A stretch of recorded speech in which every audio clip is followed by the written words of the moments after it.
Apple is known for having a user base that's very loyal and enthusiastic about their products, but there is an equally enthusiastic hatred toward Apple from other people in the tech community who have trouble understanding why anyone would choose Apple devices over their competitors. And in this video, I'm going to give you the number one reason why you should be using Apple products over anything else, and it's a reason I think should be discussed a lot more often. This is Greg with Apple Explained, and if you want to help decide which video topics I cover, make sure you're subscribed, and these voting polls will show up right in your mobile activity feed. So what is the number one reason to use Apple products? Could it be their beautiful industrial design, their approachable user interface, their optimized operating systems, or perhaps their seamless user experience? In my opinion, those are all legitimate advantages of using Apple products, but there's one huge reason that's rarely mentioned by news outlets or users themselves, and that is privacy. Apple has maintained such an uncompromising stance on privacy that it actually led to a lawsuit from the US Justice Department. Now we'll talk more about that later, because I want to begin by acknowledging a question most of you are probably thinking, which is, why does privacy even matter? After all, it appears the importance of privacy is declining these days. With social media sites like Facebook, Twitter, and Instagram, people are comfortable sharing more of their data to the public than ever before. In fact, Facebook CEO Mark Zuckerberg had this to say on the subject. People have really gotten comfortable not only sharing more information in different kinds, but more openly and with more people. That social norm is just something that has evolved over time. And while I think that's true, I don't think it suggests privacy isn't important. Individuals can choose to make as much about themselves public as they want. It's how their data is used that becomes deceptive. If I share my email address, work location, and personal interests with Facebook, it's because I want my friends on the platform to have access to that information, not because I want Facebook to sell it to companies in exchange for targeted ads. But it isn't just Facebook who engages in this practice. The Cambridge Analytica scandal revealed Amazon and Google also collect huge amounts of data on their users to sell to advertisers. And it's easy to understand why. The business of selling user data is very lucrative. It's why Facebook has grown into a $138 billion company without selling any hardware or premium services. And as you've probably heard before, if you're not paying for a product, you likely are the product. But despite these privacy violations, we continue to use services from Facebook, Amazon, and Google, likely because the vast majority of us don't even know these privacy violations are happening. Typically, companies do disclose this information, but it's often buried in their terms and conditions, which very few people actually read. In fact, your right to privacy is violated by simply browsing the web, since your internet service provider and government agencies can see what websites you visit and are likely logging that information in their systems. And that's why many people, myself included, use a VPN when browsing the internet. VPNs act as a kind of virtual invisibility cloak that mask internet behavior from ISPs by encrypting data and shielding your location from websites. And this leads me to a question I hear a lot when arguing in support of digital privacy, and that is, why should I care about privacy if I have nothing to hide? And the answer is, privacy isn't about hiding something because you've broken the law.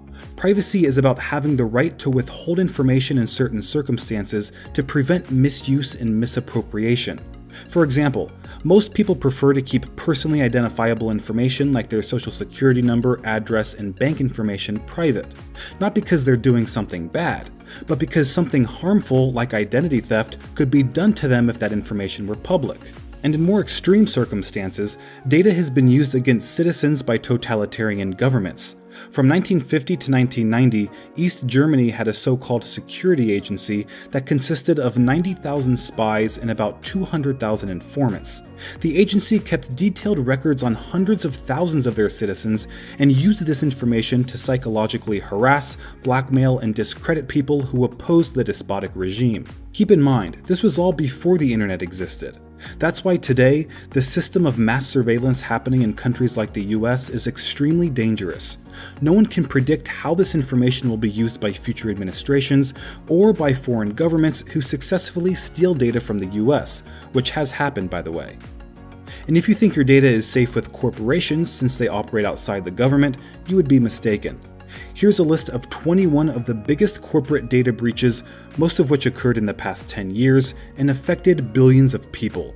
So chances are, some of your personal data is already being used by hackers to access certain accounts. But this goes further than data being leaked. It's how data is used by corporations to infer things about you that haven't been shared. For example, Target can accurately predict when one of their shoppers are pregnant based on the items they buy. This led to the company accidentally exposing a teenage shopper's pregnancy to her father by mailing coupons for baby clothes and cribs to their house. Now, I give all these examples just to prove the ways unwanted data collection can negatively affect everyday law-abiding people like you and me. It's why privacy is so important and should be taken seriously. And Apple has proven to be the only major tech company in the world that not only refuses to sell their users' data to advertisers, but is willing to stand up and fight for digital piracy on behalf of their users. Just last year, Tim Cook expressed his support for Europe's data regulations and called for a comprehensive federal privacy law in the US.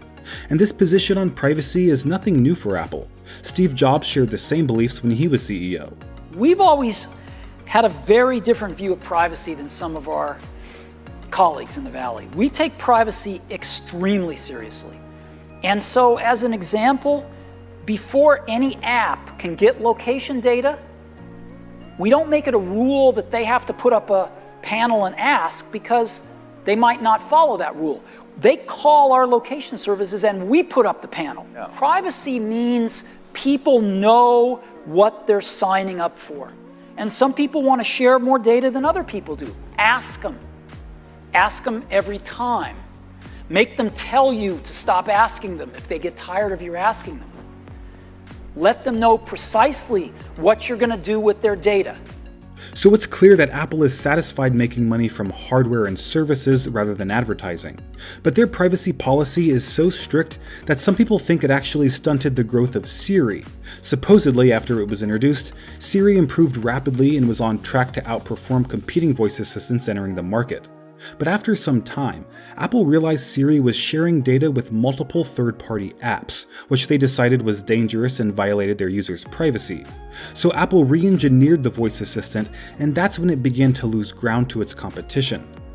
Now, if this story is in fact true, it demonstrates just how committed Apple is to protecting users' privacy.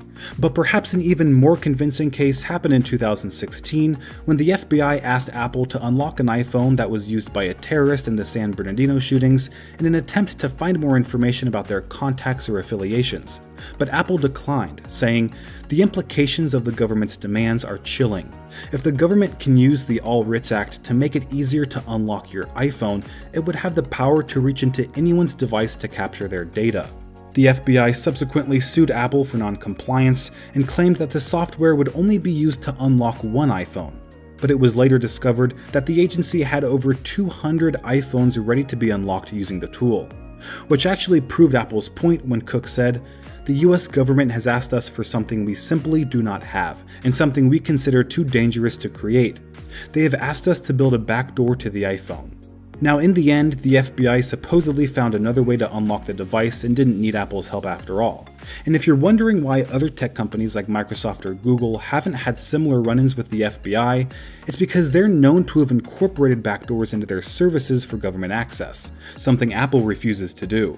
In fact, one of the reasons why Apple doesn't collect identifiable user data like iMessage conversations is because if they don't have the information themselves, then they have nothing to turn over to the government. And when they do collect data, Apple uses techniques like differential privacy, which prevents them from identifying the particular device data is coming from. And by combining this anonymous data sourced from thousands of devices, Apple is able to recognize patterns and behaviors that reveal how people are using their products without revealing the users themselves. So while it may not be an obvious benefit of the Apple ecosystem, privacy is the quality that differentiates them the most from competitors. And it's not something Apple just implements once for bragging rights and then moves to the back burner. Privacy is integrated in just about every feature of every product. iMessage and FaceTime are fully encrypted end-to-end, so only you and the person you're talking to are hearing the conversation. Apple was one of the first companies to include native OS disk encryption with File Vault in Mac OS, which prevents anyone from accessing the data on your Mac without the proper credentials. Maps uses on-device data to collect and store information like search terms and route navigation, so where you've been and where you're going isn't stored on Apple's servers. And for apps that do feature advertising like the App Store, Apple News, and Stocks, access to your data is limited to behavior inside each respective app. And you can even turn on limited ad tracking in your Apple device's settings to stop receiving targeted ads. Now, I mentioned earlier that this issue of privacy isn't discussed very often, but in the past couple years, it is getting more media attention since personal data from various social media sites and tech companies have been weaponized in some very serious ways, and Apple seemed to have caught on to this, since they're now promoting their stance on privacy very publicly with things like ad campaigns and an updated privacy page on their website. But I don't think they're doing this solely for good publicity. I think Apple is trying to mount as much pressure as possible on companies like Facebook, Amazon, Microsoft, and Google in order to force them to make a tough decision. Either end the mass collection of user data, which would likely cost them billions in lost revenue, or change nothing and concede that Apple is a superior company when it comes to protecting user privacy. And as I mentioned before, if you care about privacy, then using a VPN while browsing online is a must. Personally, I use NordVPN since they're not only highly recommended by outlets like PCMag, but they're one of the only VPN services that uses AES 256 encryption, which is about twice as secure as the industry average. NordVPN also provides 24/7 live chat and email support, which is perfect if you've never used a VPN before and may have questions. They were also kind enough to give Apple Explained viewers 75% off a 3-year plan, which is an incredibly good deal that I highly recommend taking advantage of. So if you'd like to get started with NordVPN, just click the link in the description and use the code APPLE to get 75% off your 3-year plan and receive an extra month for free. Alright guys, thanks for watching and I'll see you next time.